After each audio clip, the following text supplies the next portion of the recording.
Good morning everyone. मैं आज आपको कॉस्ट अकाउंटिंग में यूनिट कॉस्टिंग के अंतर्गत चालू कार्य या अर्धनिर्मित माल का समायोजन किस तरीके से करना है इसके बारे में बताऊंगी। इससे पूर्व वीडियो में मैंने आपको बताया था कि यूनिट कॉस्टिंग में हमें प्रति इकाई लागत या जो उत्पाद तैयार किया गया है उसकी लागत ज्ञात करने के लिए स्टेटमेंट ऑफ कॉस्ट या कॉस्ट शीट किस फॉर्मेट में बनानी है। तो उसी में आगे आज हम करेंगे adjustment of work in progress और सेमी फिनिश्ड गुड्स, यानी चालू कार्य या अर्धनिर्मित माल से मतलब उन इकाइयों से है जो अभी तक पूर्ण निर्मित माल में परिवर्तित नहीं हुई है, लेकिन जिन पर निर्माण की प्रक्रिया जारी है और उस पर कुछ कार्य हुआ है।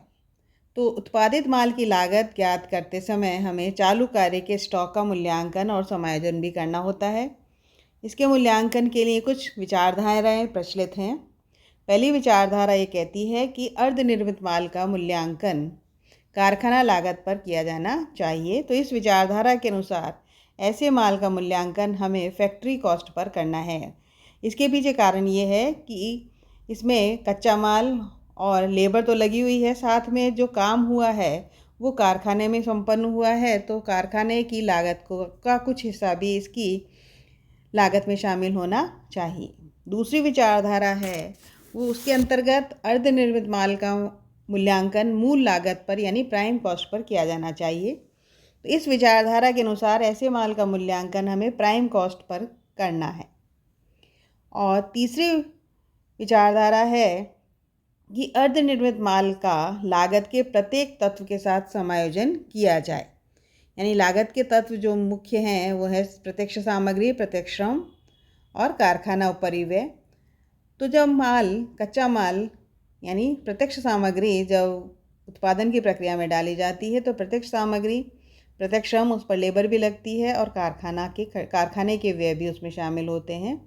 तो ऐसी स्थिति में हमें हर आइटम का यानी प्रत्यक्ष सामग्री का जो वर्क इन प्रोग्रेस में पार्ट लगा है उसका ओपनिंग एंड क्लोजिंग स्टॉक दिया हुआ होगा, लेबर का दिया हुआ होगा और फैक्ट्री ओवरहेड से संबंधित भी प्रारंभिक व अंतिम स्टॉक चालू कार्य का दिया जाएगा। तो हमें हर एलिमेंट में यानी सामग्री का सामग्री के अंतर्गत समायोजन करना है, लेबर का लेबर में करना है और फैक्ट्री ओवरहेड वाला जो part opening and closing stock work in progress का जो दे रखा है उसे हम फैक्ट्री ओवरहेड में एडजस्ट करेंगे। तो ये तीन विचारधाराएं हैं, लेकिन उचित यह है कि पहली विचारधारा जो कि अर्धनिर्मित माल का मूल्यांकन कारखाना लागत पर करने के बारे में हमें बताती है, तो हमें उसे मानना है। तो यदि प्रश्न में कोई स्पष्ट नहीं दे रखा है तो हमें वर्क इन प्रोग्रेस का जो मूल्यांकन करना है वो फैक्ट्री कॉस्ट पर करना है, यानी कारखाना लागत पर करना है।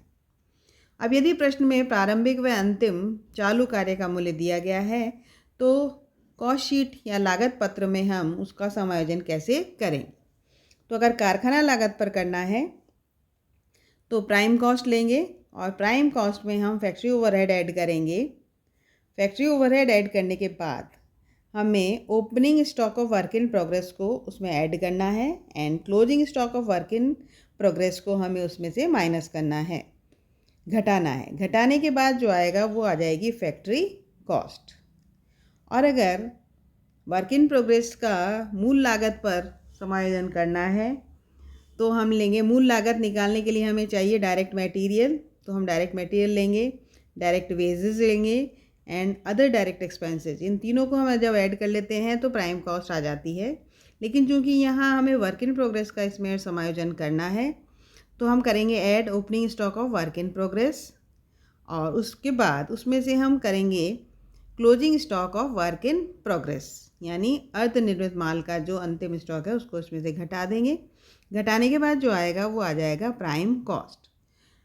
तो ये तो था कि वर्क इन प्रोग्रेस का हमें कैसे एडजस्टमेंट करना है। और अगर हर एलिमेंट का दे रखा है अलग अलग तो डायरेक्ट मटेरियल वाला, हम डायरेक्ट मटेरियल में वर्क इन प्रोग्रेस का जो डायरेक्ट मटेरियल वाला पार्ट है उसका ओपनिंग स्टॉक ऐड करेंगे एंड क्लोजिंग स्टॉक को उसमें से माइनस करेंगे। वेजेस में अगर दे रखा है तो वेजेस में भी यही समायोजन हमें करना है। अब हम बात करते हैं कि तैयार माल या निर्मित माल के स्टॉक का मूल्यांकन एवं समायोजन। Valuation and adjustment of stock of finished goods. Finished goods का हमें समायोजन कहाँ करना है? तो निर्मित माल के स्टॉक का समायोजन हम कॉस्ट ऑफ प्रोडक्शन यानी उत्पादन की लागत ज्ञात करने के बाद हम उसको करेंगे। और उत्पादन की लागत जब हम निकालते हैं तो उत्पादन की लागत समस्त निर्मित माल की लागत होती है, जबकि लाभ ज्ञात करने के लिए हमें बेचे गए माल की लागत यानी कॉस्ट ऑफ गुड्स सोल्ड ज्ञात करनी ज़रूरी होती है। तो उत्पादन की लागत में निर्मित माल के प्रारंभिक स्टॉक यानी opening stock of finished goods को हम ऐड करेंगे और अंतिम स्टॉक की जो तैयार माल का जो अंतिम स्टॉक है उसे हम इसमें से घटा देंगे। तो घटाने के बाद जो आएगा वो आ जाएगा production cost of goods sold. तो कॉस्ट ऑफ प्रोडक्शन आती है प्राइम कॉस्ट में। हम फैक्ट्री ओवरहेड ऐड करते हैं। फैक्ट्री ओवरहेड ऐड करने के बाद ऑफिस या एडमिनिस्ट्रेटिव ओवरहेड को जब हम ऐड कर देते हैं तो वो आ जाता है cost of production. Cost of production में हम करेंगे opening stock of finished goods को ऐड करेंगे and closing stock of finished goods को हम लेस करेंगे। लेस करने के बाद आ जाएगा production cost of goods sold.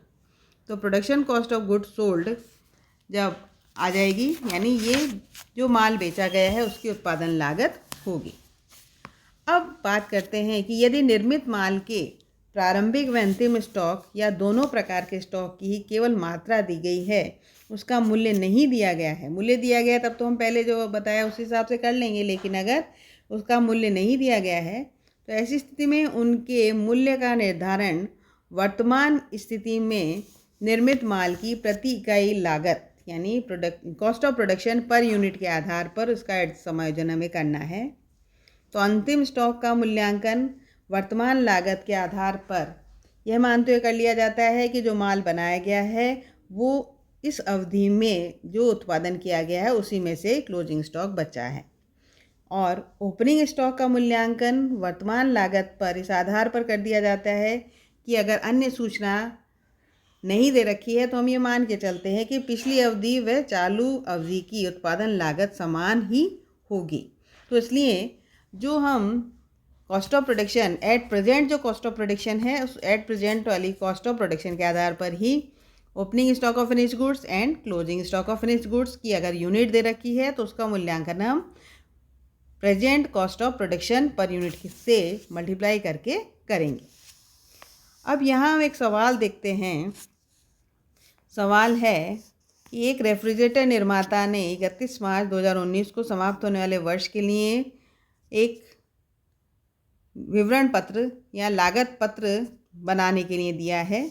इसमें स्टॉक ऑफ रॉ मटेरियल दिया गया है, work in progress, opening balance दे रखे हैं ये इनके, फिर परचेज ऑफ रॉ मटेरियल है, प्रोडक्टिव वेजेस हैं, रॉयल्टी है, नॉन प्रोडक्टिव वेजेस है, फैक्ट्री एक्सपेंसेस हैं, स्टॉक ऑफ रॉ मटेरियल यानी closing stock of raw material दे रखा है एंड वर्क इन प्रोग्रेस का क्लोजिंग स्टॉक दे रखा है, ऑफिस ओवरहेड्स दे रखे हैं, selling and distribution overhead selling overhead दे रखे हैं।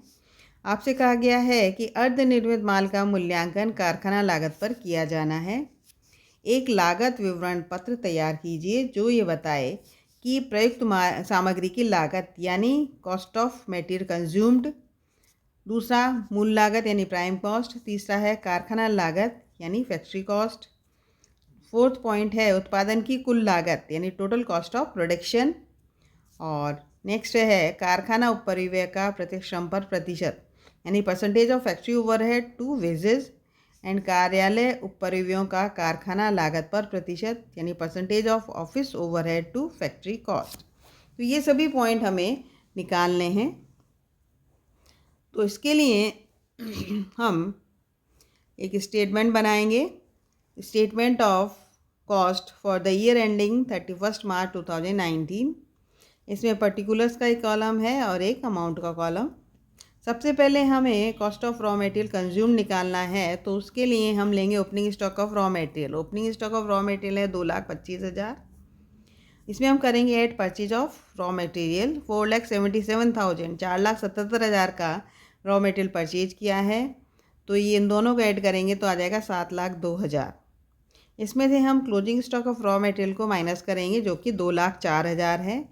माइनस करने के बाद रॉ मटेरियल कंज्यूम्ड आ रहा है 4,98,000। फिर डायरेक्ट वेजेस यानी प्रोडक्टिव वेजेस का मतलब है डायरेक्ट वेजेस, और डायरेक्ट वेजेस दे रखी 1,70,000। एंड डायरेक्ट एक्सपेंसेस, रॉयल्टी जो है वो एक डायरेक्ट एक्सपेंसेस है, तो रॉयल्टी को हम लिखेंगे direct expenses 8,000।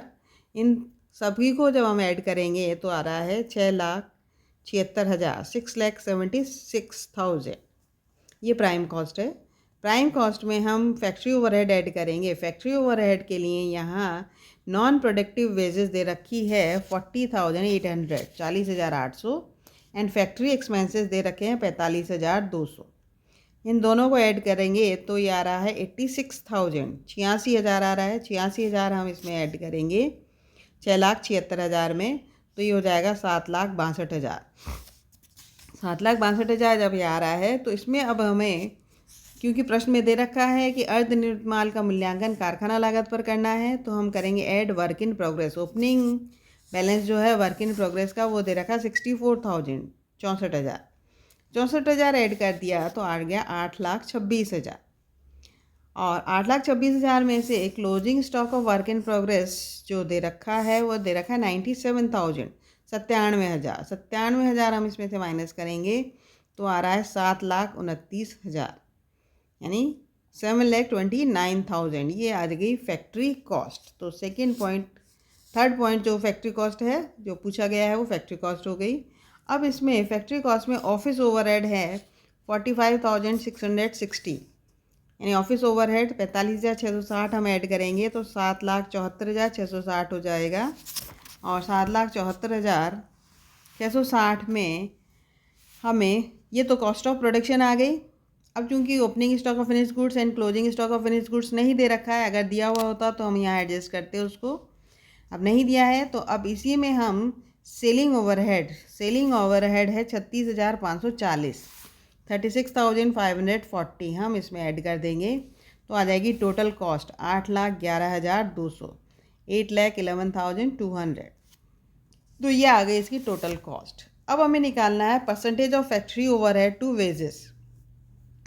Percentage of factory overhead to wages. अब फैक्ट्री ओवरहेड जो है वो है 86,000 जो हमने स्टेटमेंट में निकाले, तो 86,000 एंड तो फॉर्मूला इसका हो जाएगा factory overhead upon wages into 100। तो फैक्ट्री ओवरहेड है 86,000 एंड वेजेस है जो डायरेक्ट वेजेस दे रखी है वो 1,70,000 इंटू 100 करें, तो जब हम इसको सॉल्व करेंगे तो इसकी परसेंटेज आ रही है 50.53%, यानी फैक्ट्री ओवरहेड वेजेस का 50.59% है। इसका मतलब ये है।